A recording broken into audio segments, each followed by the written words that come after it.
Mr. Toby Perkins. Thank you, Mr. Speaker.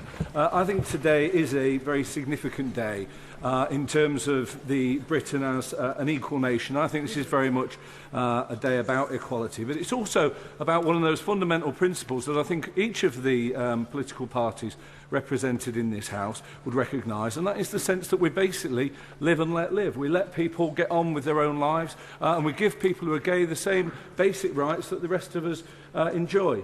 Now, Mr. Speaker, I've had a tremendous amount of representations, and I have to say the vast majority of them on both sides have been respectful, have been passionate, they've been very deeply held, and I've had 3 meetings with objectors in Chesterfield to understand their objections, and if this bill passes its second reading tonight, I will have further meetings with those to discuss the actual detail. Because what we're discussing at second reading, members of this House will know, is about the central principles of the bill. Some members have claimed, member from Mid-Bedfordshire, that there are flaws in the bill. If members on the government side are going to vote against every bill when there's an occasional flaw in it, the government are never going to get anything past second reading. So we need to understand what we're actually talking about today, and that is about the principles that I think are really centrally important. But I do recognise that there are some worries amongst people, and it is predominantly amongst older members of our society, about the way that the world is changing and about the things that they're seeing. And I am pleased that we've had confirmation from the Secretary of State today that there is no compulsion on faith groups to do anything, that the Church of England will have the opportunity to opt in, but also they will not be forced in any way to do something that there isn't. And the point made by my right honourable friend about marriage belonging to all of us rather than simply to religious groups, I think was very well made. I'm also glad that the Secretary of State has confirmed that there will be no requirement on teachers to promote gay marriage, and in fact it will make no difference to the questions that they might be asked in exactly the same way as they would on civil partnerships. And I think it's very important, because I know that members of my constituency were very concerned about that.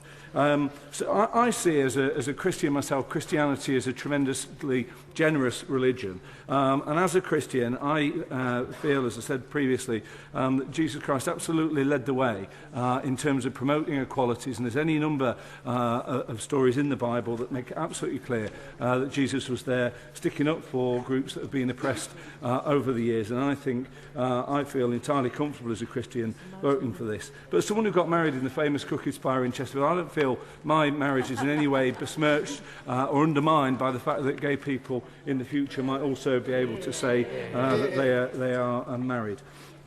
The other thing is we're hearing the debate from some of the people who have been writing to me is almost about whether heterosexuality or homosexuality is better, and as though some people are going to be, young people are suddenly going to understand that gay marriage is out there and decide they're not straight anymore, they're going to be gay because this option's available. It just doesn't... I will, yeah. Thank my honourable friend for giving way. He's making a brilliant speech. Would he agree with me that actually this is about equal respect for everybody? Well, I absolutely would. And I think that, I mean, something I've never said in political terms before, but at the end of her life, my mother was gay. And I know how difficult it was for me as a young man growing up in Sheffield to think that my friends might discover that. And it is, people don't deserve to live in that way. And so it is fundamentally about mutual respect. And I think that is why the majority of people, as polls have shown, ultimately support this, because the majority of people recognise that people are made different, and some of them have a right to enjoy the same things that other people do. Well, yeah. Would he agree with me that there are many strands of views from across the religious community? One of my constituents contacted me to say, our church has advised us to write to you opposing gay marriage. Forgive me if I don't. He said, marriage is a matter of love. Love is for all, not a select few. Indeed, I think that's an incredibly important point. And the whole debate reminds me of a colleague on Chesterfield Borough Council who recalled that when he told one of the older councillors that they'd legalised homosexuality, thinking that he would be appalled, the response from the council was that he didn't mind it being legalised as long as it wasn't made compulsory. And I think that this is the basic sort of principles that many people in Britain will recognise. Now, on the issue of whether there was a manifesto commitment, I understand that the Conservative Party's contract for equality, I've read that and makes it absolutely clear that this is something that the government will consider. When I debated the subject with the Honourable Member from Mid-Derbyshire this morning, she informed me that she had no awareness that they had a contract for equality when she stood for election. So maybe that does say something about the way that we need to start putting equalities to the top of the agenda. But it is important that was something that the Conservative Party was talking about previously. The final point I would make, Mr. Speaker, is that I think today is a central and really important day. I think it's one that we will look back on in years to come with pride and say that we made the right decision today.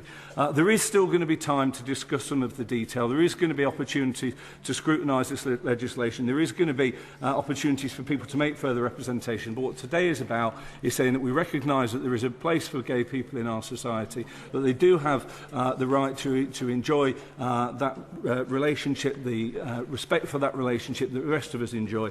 And I hope members will support that. Yeah.